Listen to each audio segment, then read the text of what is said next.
আজ আমরা নিয়ে এসেছি একটা মুখরোচক খাবার, কলার চিপস। কাঁচকলাটাকে একদম যতটা পারা যায়, দেখো আমি হাত দিয়ে দেখাচ্ছি, যতটা পারা যায় পাতলা পাতলা করে স্লাইস করে নুন আর হলুদ জলে একটুখানি ভিজিয়ে রাখতে হয় বেশ খানিকক্ষণ, তাহলে কাঁচকলার যে কষটা সেটা জলে বেরিয়ে যায়। তারপর কড়াইতে সাদা তেল গরম করতে হবে। আমি এখানে দিয়েছি রাইস ব্র্যান অয়েল। মূলত কাঁচকলা চিপসটা সাউথে খুব বেশি পপুলার, আমাদের এখানে খুব একটা পাওয়া যায় না, ওখানে প্যাকেট করেও বিক্রি হয়, ওখানে নারকেল তেলে ভাজা হয়। তো আমাদের এইখানকার সেরকম তো নারকেল তেলের চল নেই, আমি এখানে রাইস ব্র্যান অয়েল, যে যেমন তেল পারো সেরকম তেলেই ভাজবে।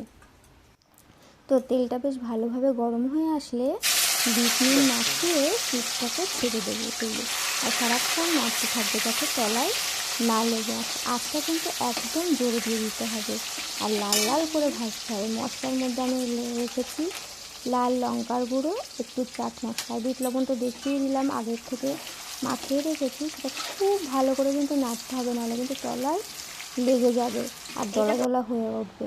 তারপর নামিয়ে একটা টিস্যু পেপারে রেখে তারপরে সেটাকে একটু চাট মশলা মাখিয়ে নিতে হবে, মাখিয়ে তারপরে গরম গরমই সার্ভ করতে হবে, ঢেকে রাখলে কিন্তু নরম হয়ে যাবে। খুব মুখরোচক একটা খাবার, খেয়ে দেখো তো কেমন লাগে আর বলো আমাকে।